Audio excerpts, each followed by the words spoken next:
So this is a fun one. Right now we are sitting on the side of the road on Interstate 5 South in the middle of Camp Pendleton. There's a huge traffic jam that I've been sitting in for over an hour. Basically traffic wasn't moving at all. I was sitting there idling non-stop for quite a while, and I started to hear a bit of like a whistling or hoot type sound.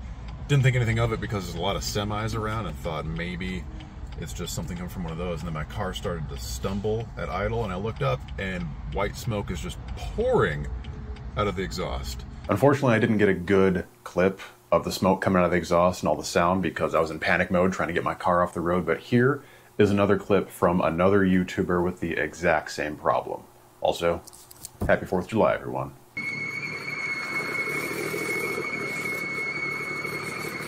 So I quickly made my way to the side of the road over here, and of course it wouldn't restart, and I sat here for probably 15 minutes, and I just restarted it and moved it to the side. There was a check engine light that went away, but when I restarted, there's a huge cloud of smoke came out, like it's burning oil. So this is going to be interesting. That looks like this traffic jam is not clearing up anytime soon, so I'm probably going to be sitting here for hours before I even move. I'm not going to call a tow service because the car does start and it looked like it was no check engine light. Look, like it's probably fine, but I also can't afford to just sit here in a traffic jam with the car running and damage the engine again or something like that. So I'm going to wait for the traffic jam to clear, and then I'm going to keep driving, maybe down to work, which is down further into San Diego. So, terrible way to start the day, and I guess we'll see what I figure out. I did some reading online already. It looks like there's a diaphragm on top of the valve cover that can get gummed up or stuck, and at a certain point, after you just idle for a long time, that will stick. I don't know if it's open or closed, but essentially it'll just suck oil through and burn it off like continuously. So hopefully it's as simple as that, and I just got to clean some stuff up and change that. And man, this really sucks because I have a lot to do today. So I'll update you when we figure out more. I think that's the first step. Try not to break anything. Ooh, well, that broke. Why are you being so difficult? There we go. Ooh. Wow.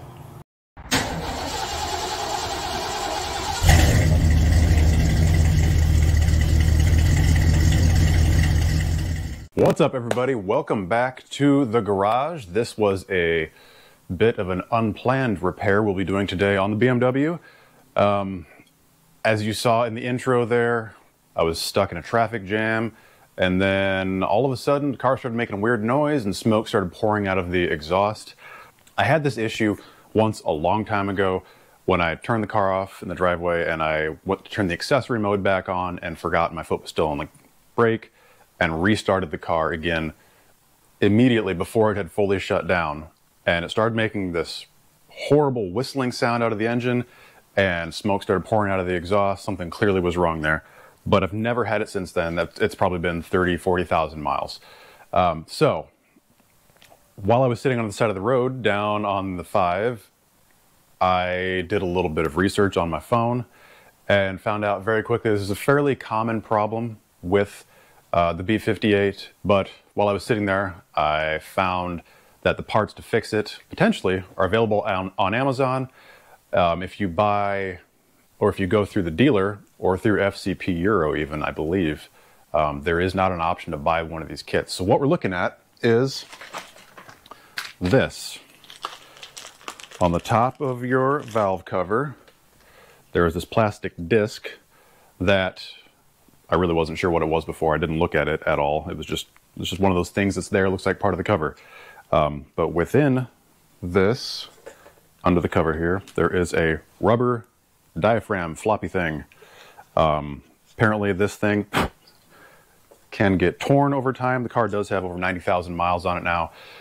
So hopefully it's as easy to replace. Should be able to just pop it off And I bought 2 different kits off of Amazon. So while I was sitting there on the side of the road, I just did a quick search, bought the first thing that I found that had any amount of reviews on it. So there is this, where this is just the rubber diaphragm. I think this one cost $28. It's from Clifex, which I've never heard of that brand or anything. And then the other one that I bought, yeah, it's just some knockoff something, but that's this one that actually comes with the spring, the inner cap, retainer, and the seal and the new cap. This one was like $12 or $13. I'll link both of these below. We'll see. I'm probably going to use the cheaper of the two when I put it back on the car, but once we pop off the existing cap, we'll see what the condition of the existing diaphragm in there is.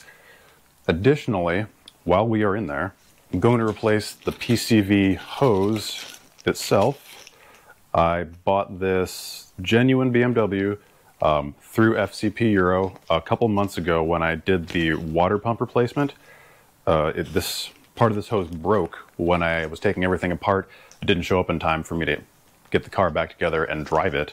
So this has just been sitting over here that whole time. I ultimately fixed that one by cutting it, putting some black oil-safe RTV on there, and making sure that everything was sealed up. I let it cure for a day or two. So this part right here, there's the part number. I'll put this below also. This came from FCP Euro, like I said. I think this thing was like 60 bucks. And it's been sitting here on my workbench with the intent of going back on the car. So finally, the forced service of the engine of the PCV system, I guess, will allow me to put this in place. Let's get into it. Okay. First up, as always, remove the engine cover and try not to break anything. I think that's the first step. Try not to break anything. Oh, that doesn't want to come off. There we go. Okay, get this out of the way. Turn off this extremely annoying driveway camera. Snooze. Dos hours. So the thing we're really looking at here is way back here, behind the oil filler cap. And, you should be gentle with this, but we're really just seeing how we can get in there right now. So, I'll come at it from the side, I guess. Be very careful with what you utilize for your leverage here. And protect it whenever possible.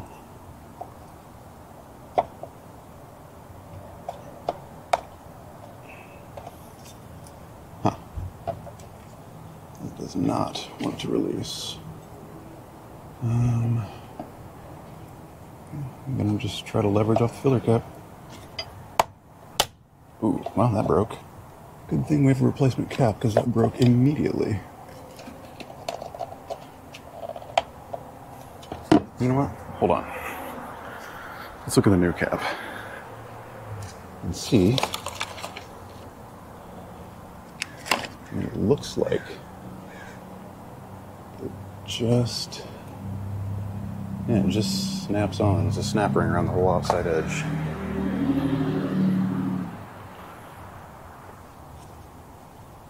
So I guess we'll just keep squeezing, see what we can get here. And that's probably why they try to sell it to you just as a whole assembly. This stupid thing isn't gonna work. Did I tear my shorts? Can't tell. Okay. Harbor Freight pry bar here. Okay, that's a start.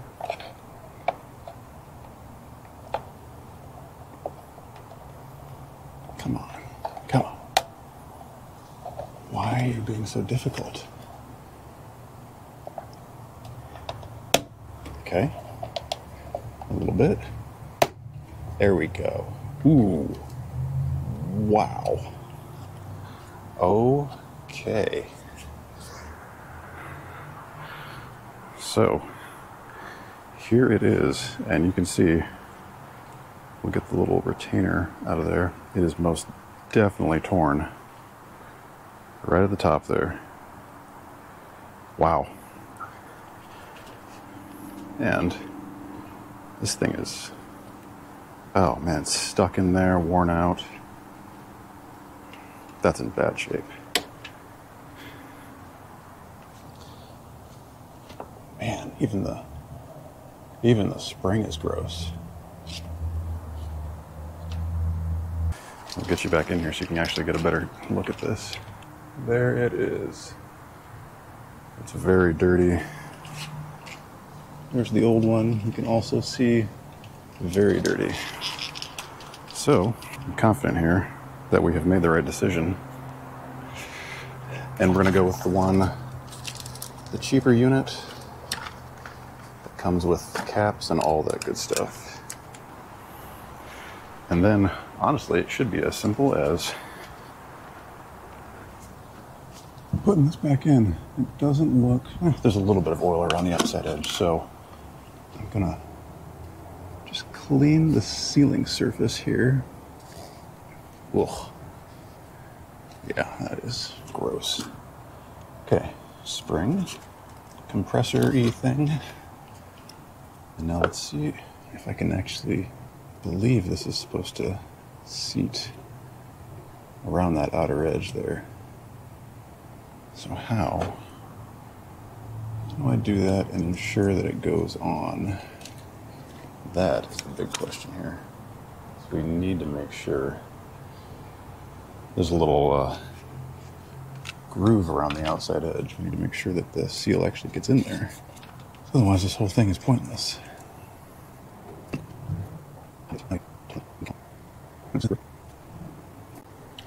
How could I verify that's in there? Guess we're just gonna hope.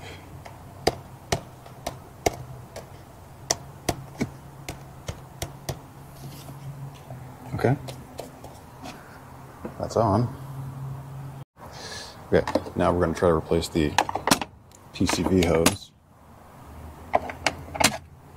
which goes way down here.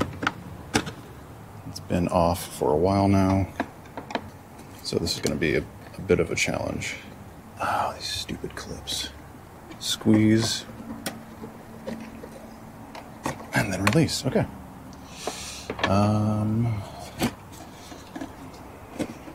That should be the airbox lid released. Great. Air filter. Filter could be replaced. Maybe next time. What the hell? There's so much debris and crap in here. Okay. Now, if I remember correctly, this just involves a lot of pulling. Let go, bro.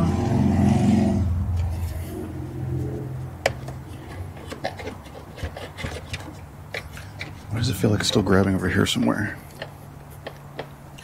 I need to go back and watch my own video.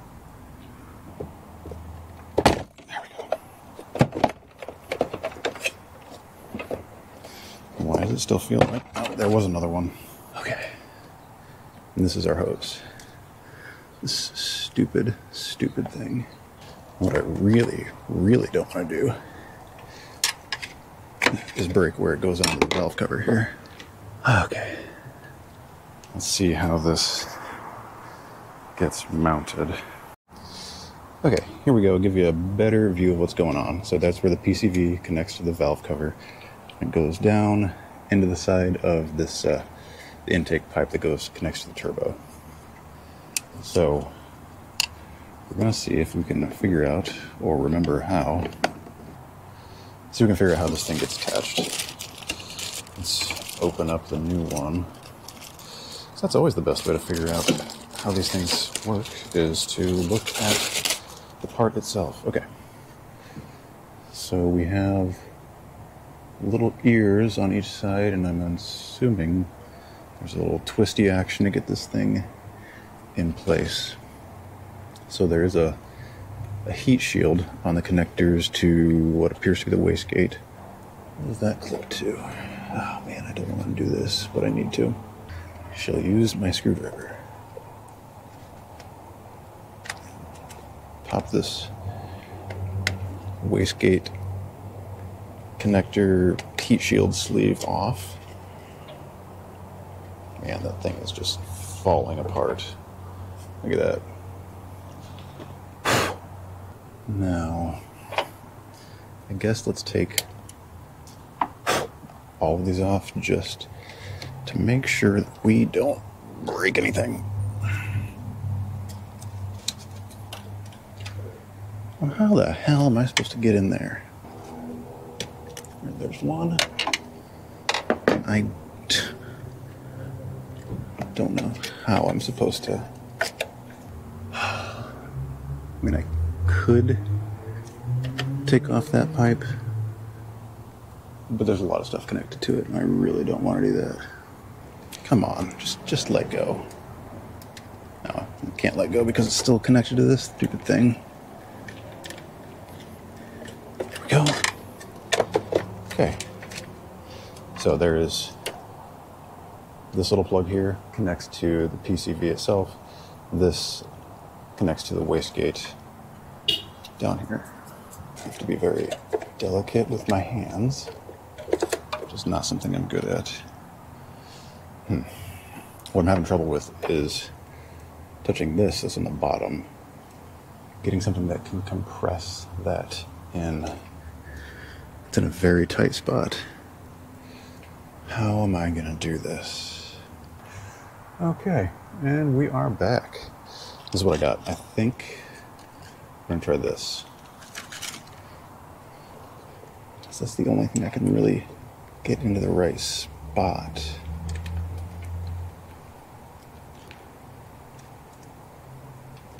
Of course, be careful when you're just blindly pressing on things. Ah, come on. It moved. It did move.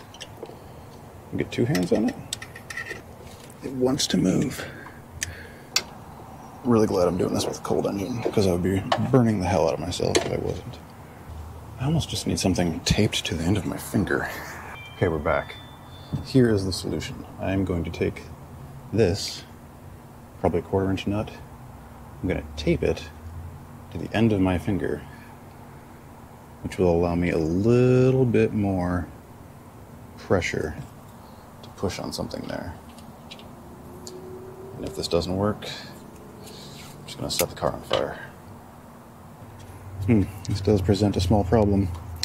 Obviously, I can no longer feel with that.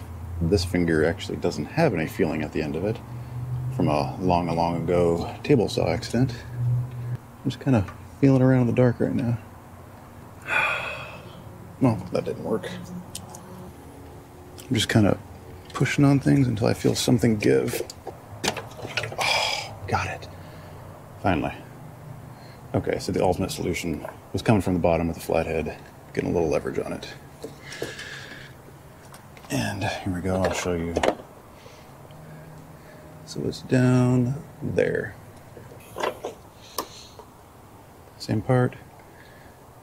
BMW something something. And you can see here where this broke. It's actually been holding just fine. But if we can, I'd like complete parts on the car. Okay, why don't you want to go in? Oh, freaking K. I was just going to say, where could I find some oil? I guess we'll go right here. Top of the engine to you. Steal some of that oil.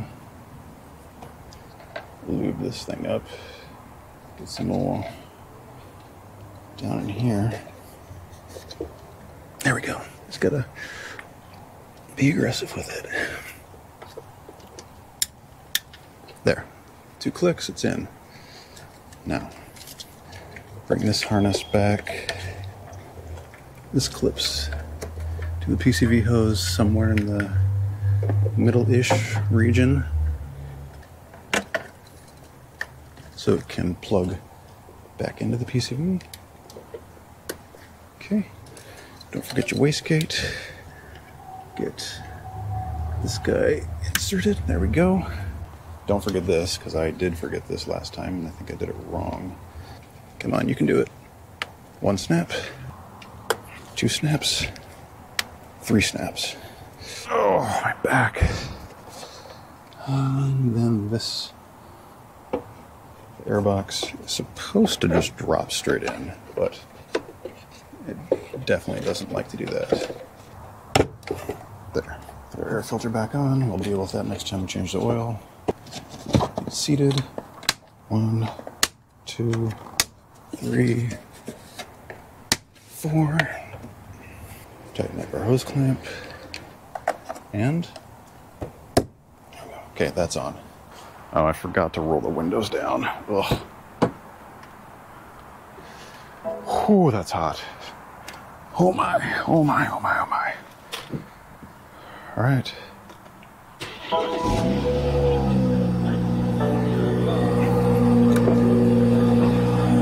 Let's put our engine cover back on. I kinda think I might hear something.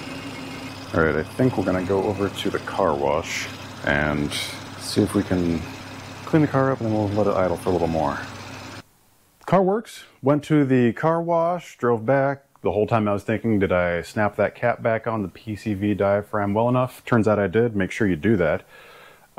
It's not very often that you find a very obviously faulty part, but I'll pull this thing out here.